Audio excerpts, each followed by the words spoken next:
got a quorum? Oh, I think so. All right, 7:01 by my time.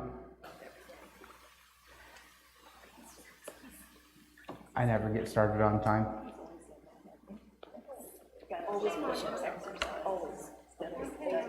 We call it Center Road time. Center Road time? Yeah. I think it might just be Indiana time. Regardless, we're going to continue with Esther this evening. Last week we talked about some background information. We read through the book, and I talked through the first couple chapters. Tonight, I would like us to have more of a discussion and try to get from chapters 3 to chapter 6. I would argue that, chapters 1 and 2 are really the prologue of the story. It sets up who all of the different characters and people are. It sets up where we are, what's happening, gives the first taste of conflict. But chapter 3 is really where the meat of the story starts, I guess. So let's go ahead and just start off with reading chapter 3. Hopefully we can all see that okay. After these events, probably say what these events are.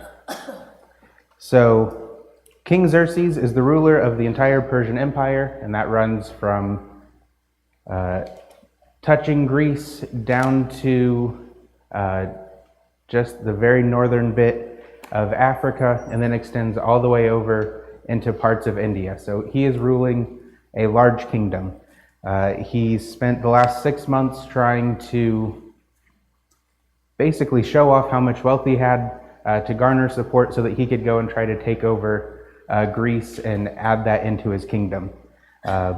Before he goes to Greece, he throws a week-long party. He decides he wants to invite or formally command his wife, the queen, to show up and basically show off how beautiful she is to all of these people who have been drinking and partying for a week. She says no, so with the support of his nobles and wise men, he decides to divorce her. He goes off to Greece. He spends 3 or 4 years there, loses pretty handily, comes back, remembers that he functionally divorced his wife by banishing her, and decides that he would have a giant search happen to try to find a new queen. In comes Esther.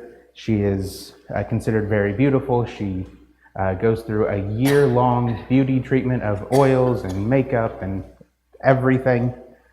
And the king falls in love with her, at least superficially. So she becomes the queen. Her uncle / adopted father figure basically keeps tabs on her, makes sure she's okay. And after she becomes queen, he overhears 2 officials standing at the gate plotting to assassinate the king. So he tells Esther tells the king, and the king is saved. So after all of that, chapter 3, King Xerxes honored Haman, son of Hammedatha the Agagite, elevating him and giving him a seat of honor higher than that of all the other nobles. All the royal officials at the king's gate knelt down and paid honor to Haman, for the king had commanded this concerning him. But Mordecai would not kneel down or pay him honor. Then the royal officials at the king's gate asked Mordecai, "Why do you disobey the king's command?" Day after day they spoke to him, but he refused to comply. Therefore they told Haman about it to see whether Mordecai's behavior would be tolerated, for he had told them he was a Jew. When Haman saw that Mordecai would not kneel down or pay him honor, he was enraged. Yet having learned who Mordecai's people were, he scorned the idea of killing only Mordecai. Instead, Haman looked for a way to destroy all Mordecai's people, the Jews, throughout the whole kingdom of Xerxes. Okay, making sure I didn't skip a verse. In the 12th year of King Xerxes, in the first month, in the month of Nisan, the pur, that is the lot, was cast in the presence of Haman to select a day and month. And the lot fell of the 12th month, the month of Adar. Then Haman said to King Xerxes, "There's a certain people dispersed among all the peoples and all the provinces of your kingdom who keep themselves separate. Their customs are different from those of all the other people, and they do not obey the king's laws. It is not in the king's best interest to tolerate them. If it pleases the king, let a decree be issued to destroy them, and I will give 10,000 talents of silver to the king's administrators for the royal treasury." So the king took his signet ring from his finger and gave it to Haman, son of Hammedatha, the Agagite, the enemy of the Jews. "Keep the money," the king said to Haman, "and do with these people as you please." Then on the 13th day of the first month, the royal secretaries were summoned. They wrote out in the script of each province and in the language of each people all Haman's orders to the king's satraps, the governors of the various provinces, and the nobles of the various peoples. These were written in the name of King Xerxes himself and sealed with his own ring. Dispatches were sent by couriers to all the king's provinces with the order to destroy, kill, and annihilate all the Jews, young and old, women and children, on a single day, the 13th day of the 12th month, the month of Adar, and to plunder their goods. A copy of the text of the edict was to be issued as law in every province and made known to the people of every nationality so they would be ready for that day. The couriers went out, spurred on by the king's command, and the edict was issued in the citadel of Susa. The king and Haman sat down to drink, but the city of Susa was bewildered. All right, we're going to jump all the way back to the beginning now. So, in essence, despite the fact that Mordecai was the one who uncovered this plot and saved the king, Haman gets to be the one that gets to be honored. Obviously not for this. Haman probably does something else to capture King Xerxes' attention, almost like Jafar in the Aladdin movie. That's what I'm thinking of, if I'm being honest.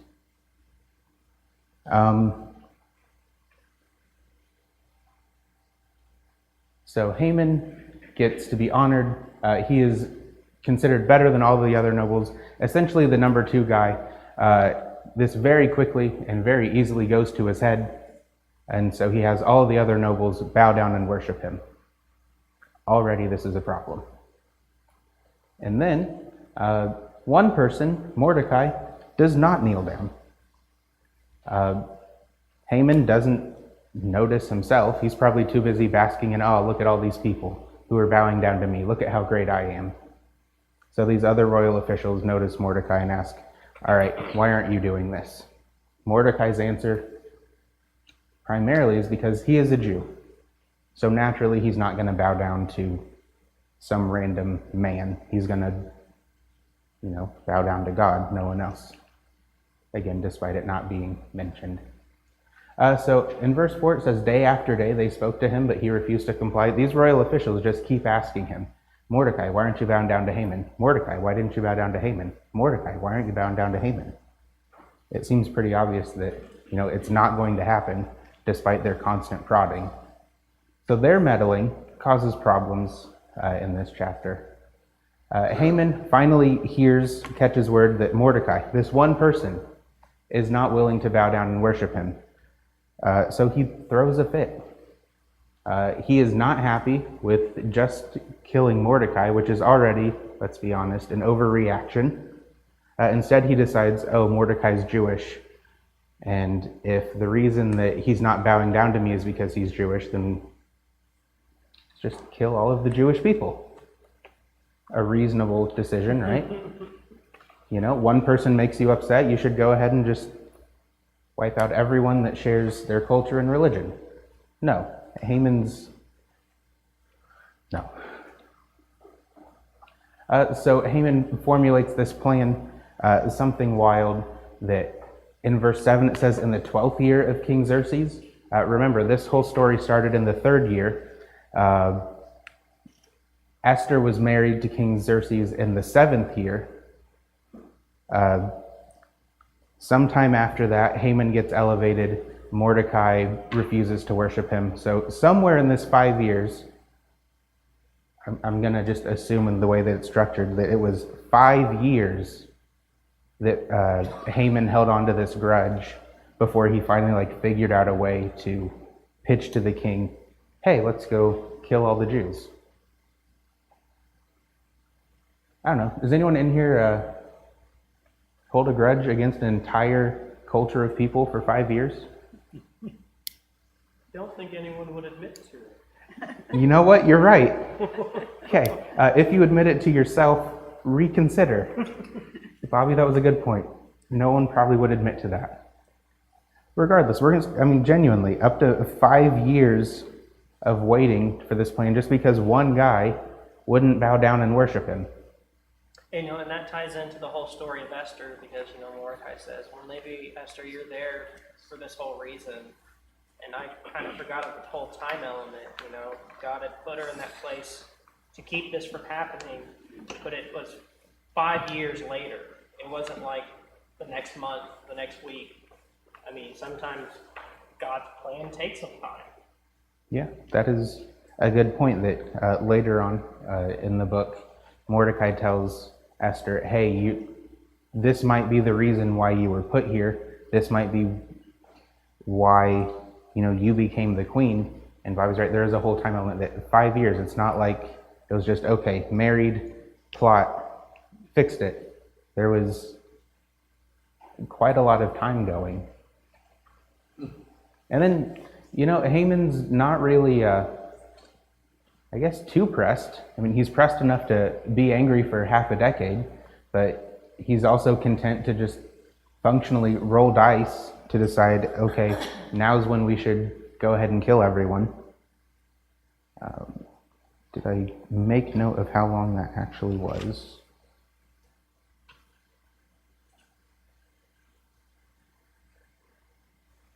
All right, so he cast lot in verse 7 in the first month. I guess I could just read right up there.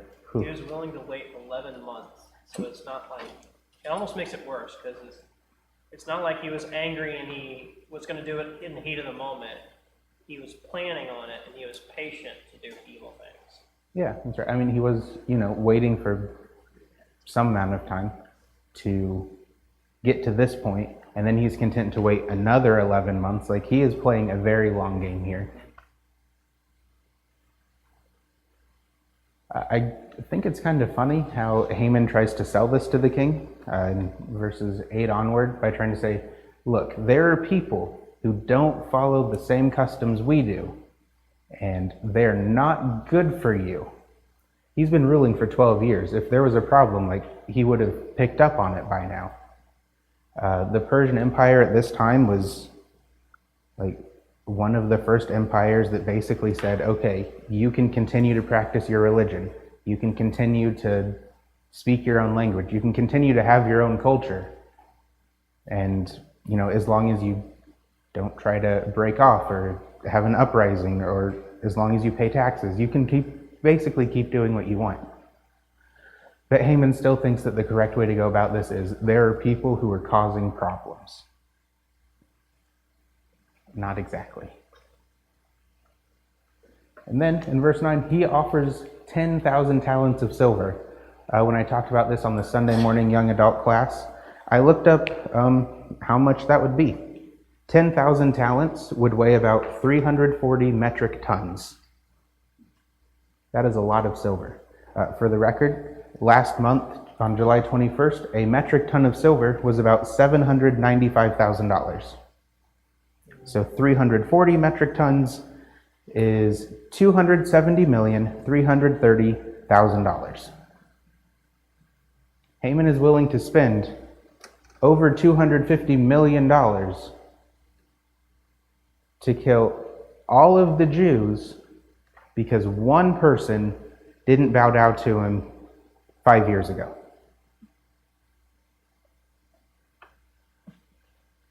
So there are two themes in this book. One is that God works without us consciously knowing it. The other is if you have so much money that you can throw it away like that, you're probably not living the way you're supposed to. I don't know. I mean, that figure baffled me a month ago. It confuses me again. And then King Xerxes' response further confuses me. Rather than saying, at the very least, all right, I'll take your money. I will enrich my coffers. I will do something to make my kingdom better. He says, you can keep it. You keep your money. Here's my signet ring. You do whatever you want to do. He doesn't care. Whether that's, bad leadership or 10,000 talents is a lot less than I understand. I don't know. If someone can tell me, yeah, $270 million, that's not a lot. That's whatever. Please, just let me borrow your credit card for a week. I'll buy a house. And then just, I don't know, also the fact that Xerxes is just saying, yeah, do what you want. Do whatever makes you happy. I have full faith in you. You can write out pretty much any order you want. If you stamp it with my signet ring, it's the exact same as if I said it. You are basically acting as me. 2 thumbs up. Good luck. Have fun. Terrible leadership. And as this, yep. He's also probably drunk some more. Because Yeah. that's the theme of the beginning. They're probably also very inebriated consistently throughout their whole life. They're probably never sober. You're right. You're jumping ahead, but you're right. So after all this gets sent out, every major city gets a copy of it in whatever language in that city. Pretty much everyone has access to this ruling. Everyone's confused, especially the city of Susa, where all of this is happening, the capital, and the king and Haman sit down to drink. It's how this story started. It's what got them in trouble in the first place. It's what's going to get them in trouble now. They spend money and they drink and make poor life choices. Does anyone else I'm glad have that it? doesn't happen today. Oh yeah, never. That would never happen today. Are any other general thoughts on chapter 3? Overly rich people make poor choices. That is where we're at right now. I mean, none of this would. Esther wouldn't be needed if he just did his job. You know, Which he? Xerxes. If he had Yeah. just said Haman, who are you talking about? Or if Haman wouldn't have just had a grudge, Esther wouldn't have needed to be there. You're right. If Xerxes had not told Haman, yeah, do whatever you want. If Haman wasn't, full of himself, none of this would have happened. Esther wouldn't have needed all this. Everyone probably would have been fine. So let's roll into chapter 4. When Mordecai learned all that had been done, he tore his clothes, put on sackcloth and ashes, and went out into the city, wailing loudly and bitterly. But he went only as far as the king's gate, because no one clothed in sackcloth was allowed to enter it. In every province to which the edict and order of the king came, there was great mourning among the Jews, with fasting, weeping, and wailing. Many lay in sackcloth and ashes. When Esther's eunuchs and female attendants came and told her about Mordecai, she was in great distress. She sent clothes for him to put on instead of his sackcloth, but he would not accept them. Then Esther summoned Hathach, one of the king's eunuchs assigned to attend her, and ordered him to find out what was troubling Mordecai and why. So Hathach went out to Mordecai in the open square of the city in front of the king's gate. Mordecai told him everything that had happened to him, including the exact amount of money Haman had promised to pay into the royal treasury for the destruction of the Jews. He also gave him a copy of the text of the edict for their annihilation, which had been published in Susa, to show to Esther and explain it to her. And he told him to instruct her to go into the king's presence to beg for mercy and plead with him for her people. Hathach went back and reported it to Esther what Mordecai had said. Then she instructed him to say to Mordecai, "All the king's officials and all the people of the royal provinces know that for any man or woman who approaches the king in the inner court without being summoned, the king has but one law, that they be put to death, unless the king extends the gold scepter to them and spares their lives. But 30 days have passed since I was called to go to the king." On the 3rd day,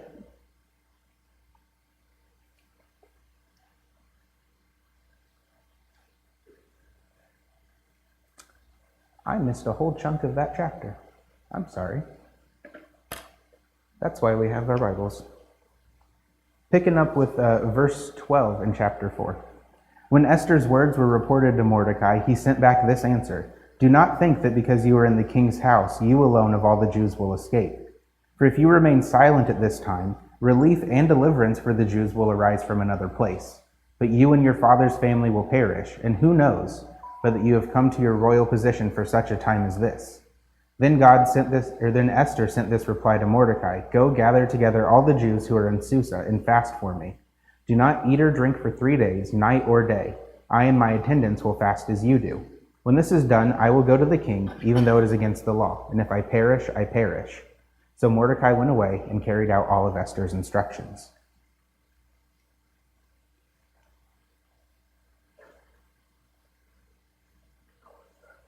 Oh, you're fine. All right. So this whole edict goes out to the city of Susa, which is the capital where they're all at anyway, and spreads across the entire empire. As soon as Mordecai hears it, he is tearing his clothes, he's putting on sackcloth ashes, he is mourning. He is, probably thinking on some level, this is all my fault. All of my people are going to die because I didn't, disobey God, because I didn't bow down to this one man. He made it to the King's Gate because, I guess if you're rich and feel like partying all the time, you don't want those downers, those people mourning and sad, to come in and ruin your happy time. So he made it as far as he could.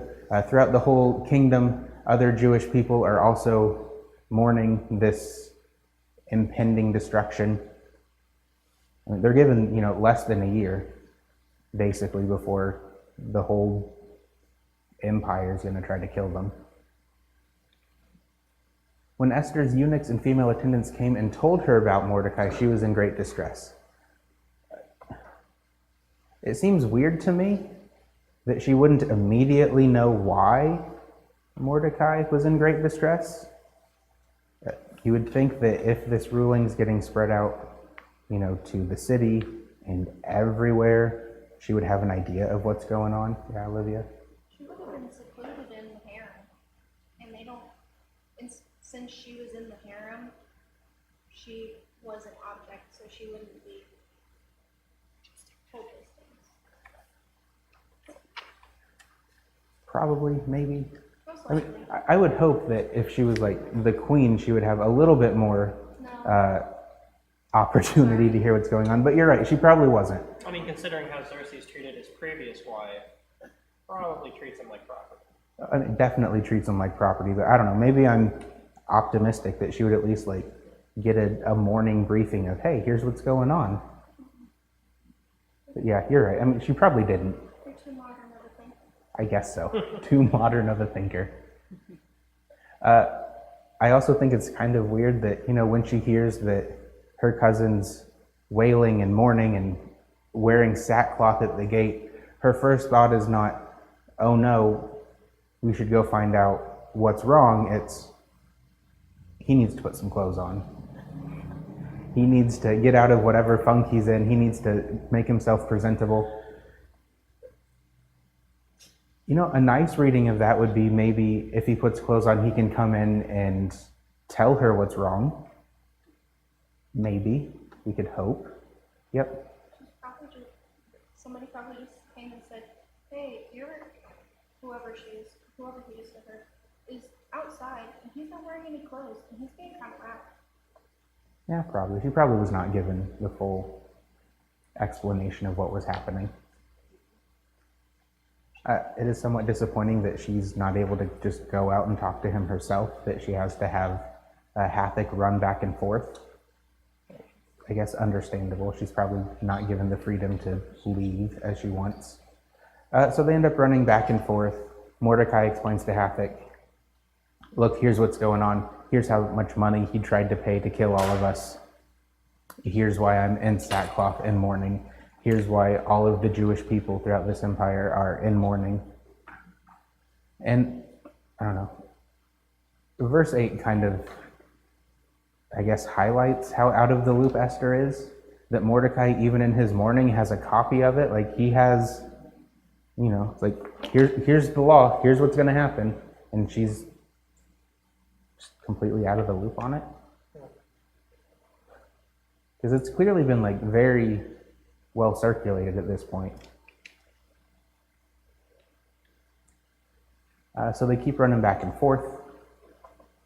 Esther tells Mordecai, okay, look, everyone knows that I can't go talk to the king because I could just die. If I show up and I'm in his throne room and he doesn't basically say, yeah, you're welcome to be here, I'll be put to death. And it's been 30 days since he's asked for me. That's also baffling. How do you go 30 days without seeing your spouse? But whatever. Well, he probably has like 100. That's true. He probably has like 100. Yeah, I don't want to think about that. That's not. And all right, here's where my slides cut off. So after, Esther says that, the whole, look, if I go to him, I'll just die if he doesn't care for me. Mordecai has some pretty harsh words, honestly. I'm going to reread them. Do not think that because you are in the king's house, you alone of all the Jews will escape. For if you remain silent at this time, relief and deliverance for the Jews will arise from another place. But you and your father's family will perish. And who knows that you have come to your royal position for such a time as this? Whew. Do not think that because you are in the king's house, you alone will escape. And that's harsh already. Don't think that just because he's married to you, he's going to let you live. The law's the law, and if someone finds out that you're Jewish too, you're gone. I do like this, though. If you remain silent, relief and deliverance will arise from another place. So, look, if you don't step up, if you don't implicitly, as it says, well, you kind of have to infer it, but if you don't do as God wants you to do, he's going to work through someone else. He's going to find a way to save all of us, whether you play your part or not. And then he really drives it home with, like Bobby mentioned earlier, who knows? This may be why you're here. This whole deal, this might be why you became the queen, to save this. I think that's the kind of the theme verse of the whole book, at verse 14, it said, who knows, but that you have come to your position for such a time as this. Yeah. The whole idea is God working behind the scenes, and you're like, maybe this was God's doing. Mm-hmm. And he's willing to, let Esther get comfortable in this position for 5 years before this comes up. God's definitely not working on, what our timetable might be. He is willing to let you,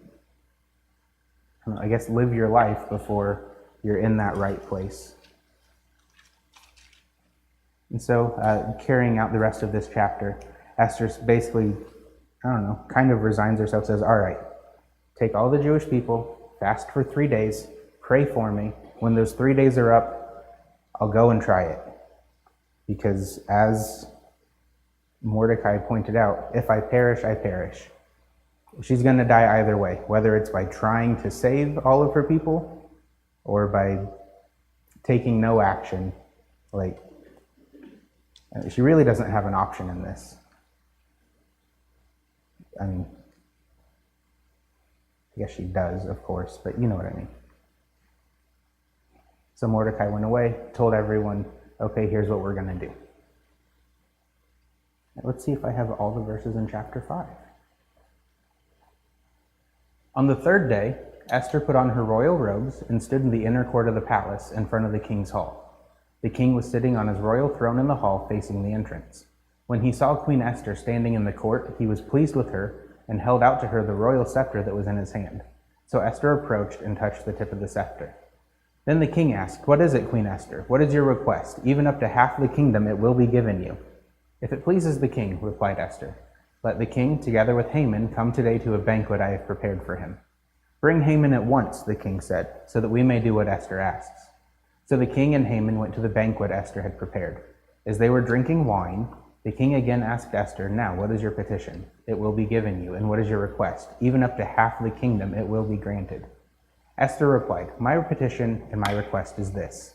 If the king regards me with favor, and if it pleases the king to grant my petition and fulfill my request, let the king and Haman come tomorrow to the banquet I will prepare for them. Then I will answer the king's question." Haman went out that day happy and in high spirits. But when he saw Mordecai at the king's gate and observed that he neither rose nor showed fear in his presence, he was filled with rage against Mordecai. Nevertheless, Haman restrained himself and went home. Calling together his friends and Zeresh his wife, Haman boasted to them about his vast wealth, his many sons, and all the ways the king had honored him, and how he had elevated him above the other nobles and officials. "And that's not all," Haman added. "I'm the only person Queen Esther invited to accompany the king to the banquet she gave. And she has invited me along with the king tomorrow. But all this gives me no satisfaction as long as I see that Jew Mordecai sitting at the king's gate. His wife Zeresh and all his friends said to him, have a pole set up, reaching to a height of 50 cubits, and ask the king in the morning to have Mordecai impaled on it. Then go with the king to the banquet and enjoy yourself. This suggestion delighted Haman, and he had the pole set up. Maddening. These people are all crazy. All right, so Esther goes ahead and does what she told Mordecai she was going to do. After 3 days, she gets herself dressed up to look presentable. She goes to meet with the king, hoping that he will spare her life and let her live, so that they can, or so that she can, ask him, hey, don't let all of my people die. The king was happy to see her. Not happy enough to see her in the last 30 days, but happy to see her here, now at least. And so he asks, all right, Esther, what do you want? Why are you here? He at least has the knowledge to know that she's not going to show up and risk her life if she didn't have some sort of request for him. And this is the first of 3 times that he offers up to half of my kingdom, it will be given to you. I really hope that's just like a phrase to say, but I feel like Xerxes has already demonstrated that he's kind of dumb enough to do it. Yeah, it might be some hyperbole. He might be like saying, I will give you anything you want. You just tell me. But he also might be dumb enough that if she said, okay, I want half of your kingdom, and let's go ahead and move all the Jewish people over here, maybe he would have done it. He might be drunk too. He might be drunk too, yeah. I mean, that said, if she asked for half the kingdom, that might have solved the issue. And so I really think she's kind of building up courage here by saying, can you and Haman come to a banquet that I have prepared, and then I'll tell you what I want. I really think she's like kind of, all right, over the last 3 days, she was probably praying, fasting, trying to work up the courage to just go ask him in the first place. Okay, I made it this far. All right, now if I can just ask him to come to this banquet, then I can really ask him what I want. Okay, that's the next step. The king's so excited and says, all right, get Haman right now. We're going to go to a banquet. We're going to go have a feast so that Esther can ask me what she wants, and maybe so that he can drink some more. So as they're drinking, they're at this banquet, he says, all right, what do you want? I'll give it to you, whatever it is, even if it's up to half of my kingdom, you can have it. She says, can you come back to another banquet tomorrow? And then I promise I will ask you for what I want.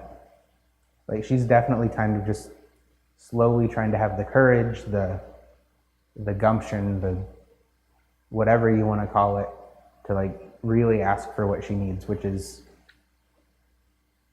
that'd be probably a scary thing. Asking, hey, can you completely reverse this decision you made just a few days ago? Honestly, it wouldn't surprise me if the king didn't even realize that that was what Haman did and that that's what's going on.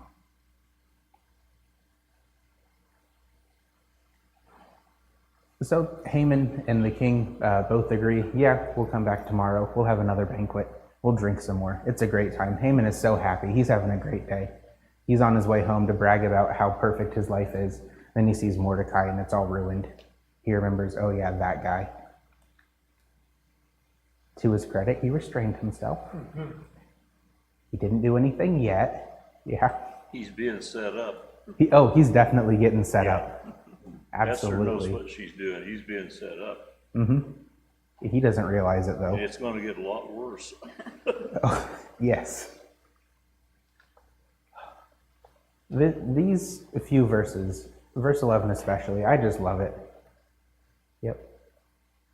To piggyback off of being set up, she's not doing this with the intention of setting him up beyond like asking, but like the way that God has worked his magic over everything. It just kind of makes it even more satisfying for him to get what's due to him.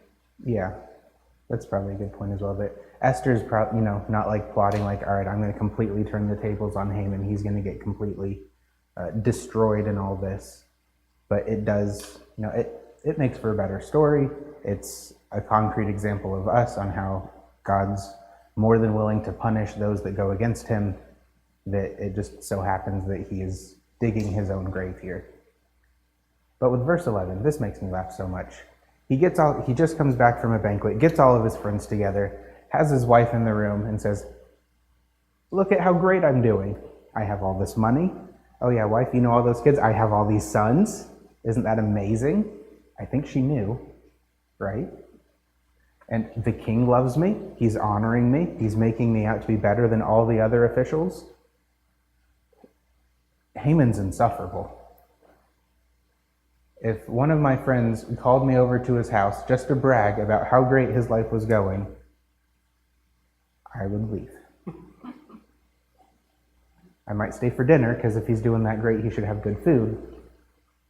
But then I would leave. And then he just keeps going with, all right, and the queen invited me to a banquet today, and I'm going to go to another one tomorrow, and none of you people got to go. And then verse 13, and none of that makes me happy, because I saw Mordecai today, that evil guy who doesn't love me, who wouldn't worship me because I'm so great. You all know how great I am. And truthfully, they're not any better, because their response is, why don't you just set up a poll tomorrow when you're at that banquet, ask the king if he can just kill Mordecai. Why not? And then, for those of us that are not measuring in cubits regularly, 50 cubits is, 75, 80 feet, something like that. Obnoxiously large. To kill one person, you're going to set up a pole that's 80 feet tall, or 75 feet tall, whatever it is. It's barbaric. It is barbaric. Cool. And cruel and excessive. Yep. I think he's an excellent example of building up his own goodness in his life, but then having the ability to use that wealth and that ability to have influence over changing his community, but then he uses it for selfishness and for greed, and then God says that those are the people that he will not reward, and he did not reward him. Yeah, you are completely right. He has all the capacity to use his wealth and his power and his influence to make positive changes, and instead he hatches a very long, convoluted plan to get back at the one guy who upset him years ago. When we had this discussion in the Sunday morning young adult class, I think Aaron brought up that different translations mentioned that it's not to impale Mordecai. It could be like a guillotine to chop his head off, or a gallows. Regardless, he's building a giant structure of some sort with the sole purpose of killing one human. And, his wife and friends suggested it, so really they're not great people either. Haman was so excited that he has the pole set up, the same day. I can't imagine that was cheap either, really, Oh, there they are. That's weird. I don't know how those verses got here in the middle of chapter 5, but there's the end of chapter 4. So let's just roll right into chapter 6. That night, so after the feast, after Haman complains about how all of his good aspects of his life are ruined by Mordecai, after they set up this overly large pole to kill Mordecai, that night the king could not sleep. So he ordered the book of the Chronicles, the record of his reign, to be brought in and read to him. It was found recorded there that Mordecai had exposed Bigthana and Teresh, two of the king's officers who guarded the doorway, who had conspired to assassinate King Xerxes. "What honor and recognition has Mordecai received for this?" the king asked. "Nothing has been done for him," his attendants answered. The king said, "Who is in the court?" Now Haman had just entered the outer court of the palace to speak to the king about impaling Mordecai on the pole he had set up for him. His attendants answered, Haman is standing in the court. Bring him in, the king ordered. When Haman entered, the king asked him, What should be done for the man that the king delights to honor? Now Haman thought to himself, Who is there that the king would rather honor than me? So he answered the king, For the man the king delights to honor, have them bring a royal robe the king has worn, and a horse the king has ridden, one with a royal crest placed on his head. Then let the robe and horse be entrusted to one of the king's most noble princes. Let them robe the man the king delights to honor, and lead him on the horse through the city streets, proclaiming before him, This is what is done for the man the king delights to honor. Go at once, the king commanded Haman. Get the robe and the horse, and do just what you have suggested for Mordecai the Jew, who sits at the king's gate. Do not neglect anything you have recommended. So Haman got the robe and the horse. He robed Mordecai and led him on horseback through the city streets, proclaiming before him, This is what is done for the man the king delights to honor. Afterward, Mordecai returned to the king's gate, but Haman rushed home with his head covered in grief, and told Zeresh his wife and all his friends everything that had happened to him. His advisers and his wife Zeresh said to him, Since Mordecai, before whom your downfall has started, is of Jewish origin, you cannot stand against him. You will surely come to ruin. While they were still talking with him, the king's eunuchs arrived and hurried Haman away to the banquet Esther had prepared. So Haman's starting to get his comeuppance. There we go, chapter 6. How convenient that the night before Mordecai might get killed, the king couldn't sleep, and the attendants just happened to read the part of their history that said, oh yeah, Mordecai saved you from dying, from getting assassinated. There's no possible way that was planned by anyone, right? No, definitely not God stepping in and making sure that things would work out right in the end. And then, how convenient when the king decides we should honor Mordecai, who just so happens to be the noble in the court. Haman. Again, just a coincidence. No way this has greater meaning. And Haman, because he really doesn't quite get it yet, when he gets asked, okay, what should be done for the man the king wants to honor? Haman, if you were the king, how would you honor someone who's doing great things for you? And Haman's like, well, who could he possibly be talking about? So, Haman kind of goes all out. Well, we should get him a royal robe that you've worn. We need to get him a royal horse that you've ridden. We need to have that horse have a royal crest so that everyone can know that this is royalty. And then have a prince lead the horse around with that honored person on the back, and have that prince proclaim out to everyone how great this guy is. Haman's probably thinking, I'm going to get so rewarded. Everyone's going to see how perfect and wonderful and magnificent I am. And I can only imagine the look of defeat and disappointment on his face when the king says, yeah, it's a good idea. Go do that for Mordecai. I don't know, just the thoughts that would be racing through Haman's head. What do you mean, Mordecai? That guy that I was literally just about to ask you if I can go ahead and impale outside my house. What a twist. Absolutely. M. Night Shyamalan couldn't have done it better. At least you didn't tell him to ask to kill Mordecai before the king actually addressed it. Between when he asked him when he read it. It was really embarrassing. Yeah, hey, can I kill Mordecai? No, I really want to honor Mordecai. That's a good point. Imagine if Haman had gotten to ask to kill Mordecai first, and then he gets told, no, we're going to honor him. Now, how would you honor him? That would have been, I guess, doubly embarrassing. But so Haman, gets his first taste of defeat here. He does what the king asks because he's still, at the very least, loyal. But, as soon as he's done, he covers his head in shame. He runs back to his wife and his friends and says, all right, everything is terrible now. I just had to tell everyone how great Mordecai is. I can't even ask the king to kill him anymore. And in a small bit of insight, his friends, although now it's referred to as his advisors, so not even friends, and his wife said, all right, you know what? You're losing this one. You've basically already lost. I'm sorry. So at least they recognize, this is not going to benefit you, Haman. You should probably go ahead and give up now. And then this chapter ends with, while they're still talking, probably trying to console him because he's definitely upset and whining, probably crying, if we're being honest.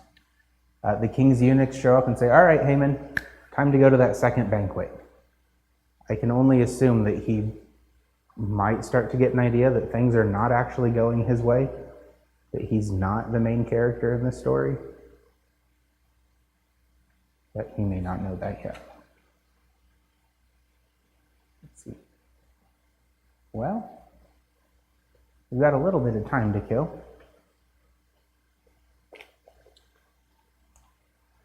A few minutes. Your first bell just went off. Oh, maybe I have hearing loss. I didn't hear it. It didn't go off, but I'm letting you know. Oh, okay. Thank you.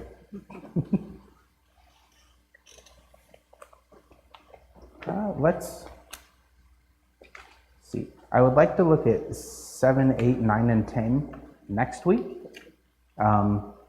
Just so it's nice and around 4 chapters this week, 4 chapters next week. However, at work, we apparently have like a parent-teacher conference thing going on from 6 to 7. I'm going to try to leave early, but if I get told that I can't, I may have to phone a friend to cover these last 4 chapters. If any of you wants to be my friend and volunteer on a tentative basis. Oh, cool. I have a friend in Bobby. Perfect. I know we read the whole thing last week, but even reading it last week, reading parts of it again this week, I just am incredibly baffled by, all the bad decisions everyone seems to be making constantly in this. Bobby joked at it earlier, but this is definitely how people still act today. Is that a thought or a wave? It's a thought. Okay, let's hear it. I just think that all of the bad decisions are made with negative emotions in mind rather than love. Even the decisions that Xerxes makes, they're from selfishness. Yeah. And it's the opposite of what God calls us to do as humans. And it's just a good example of karma, but not karma because karma is God, but I'm using it as a word to describe the influence of God. If you know what I mean. I think I know what you mean, yeah. Bobby's not into it, so Yeah. I feel like I'm on track. I mean, if 2 of you have it, it must be right. No. Okay. So if you didn't hear Olivia just now, all of these bad decisions, all of the, events that are happening really come from people's selfishness, negative emotions, negative feelings, acting not out of love or care of others, but to, further their own status in life, to further their own greed or happiness or whatever. And that, these same people are the ones that are going to get, she used the word karma, like, they're going to get, I guess you call it like their reward or their punishment. God's going to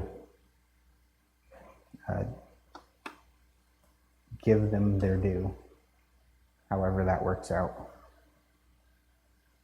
right, so that was the first, second bell then? Oh, Both?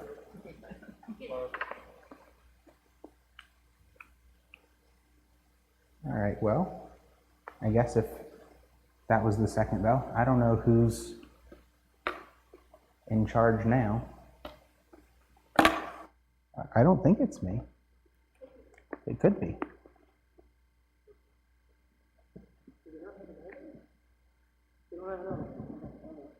I thought I saw Bob in the back a minute ago, but I don't know where he went. We can wait a little bit in silence if that's okay. In silence? Absolutely. You could lead us in a song. No. Actually, what I'm going to do is I'm going to go grab a bulletin real fast.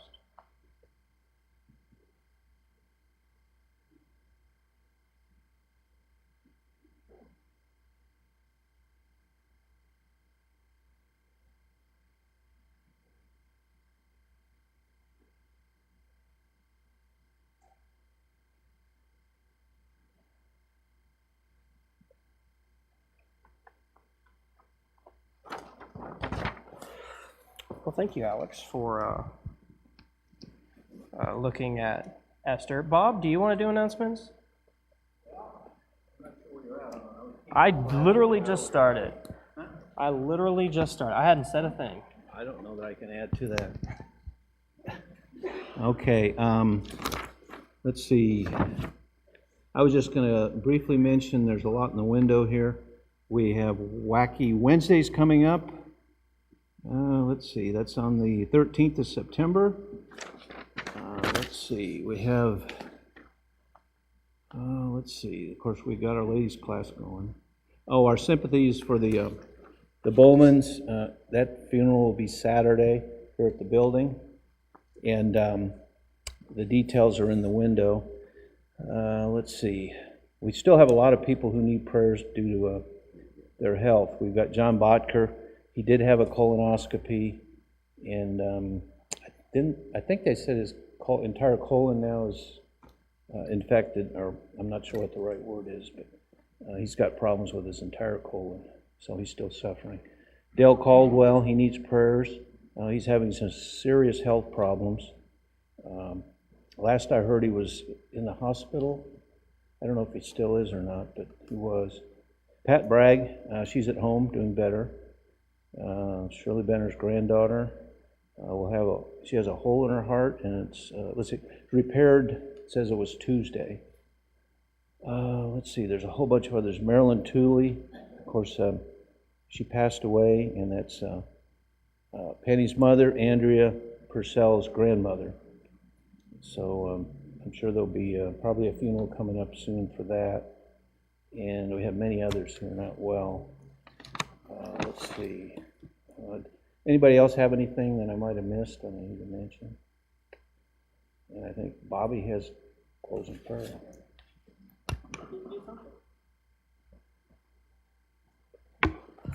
Let us pray. Lord Almighty, we thank you, God, so much for tonight, for the opportunity to open up your word and consider what you have to teach us. We thank you, God, for the book of Esther that teaches us that you're at work even when we don't understand it, to help us to understand that sometimes you put people in the right place for the right moment. And so, Lord, help us to open our eyes to consider that truth in our own lives. Help us to consider that you may have placed us in a certain moment of time in a certain place to do something, to do your will. Help us to be willing to do whatever it may be, to be bold, to not be afraid of the consequences, but rather perform your will like Esther did, to encourage those to do your will like Mordecai did, to be a light in our dark world. We ask, God, that you would be with those that we mentioned and all their health problems. Continue to be over them and help them in whatever it may be. We love you, Lord, and we thank you, God, so much for the chance to open up your word and understand who you are, and for the chance to come to you and pray, and for you to hear our prayers, for you to consider who we are, despite the fact that this universe is so large and we are just specks. And yet, you love us so much that you would give your Son to die for us. Help us to never forget that, and help us to love you back. And let that be our anthem. In your Son's holy name, we pray. Amen. Oh, one more announcement I forgot. In case you haven't noticed, the parking lot's been restriped. You can thank Larry DeWitt for that. It should reduce the amount of chaos out there when you're trying to park.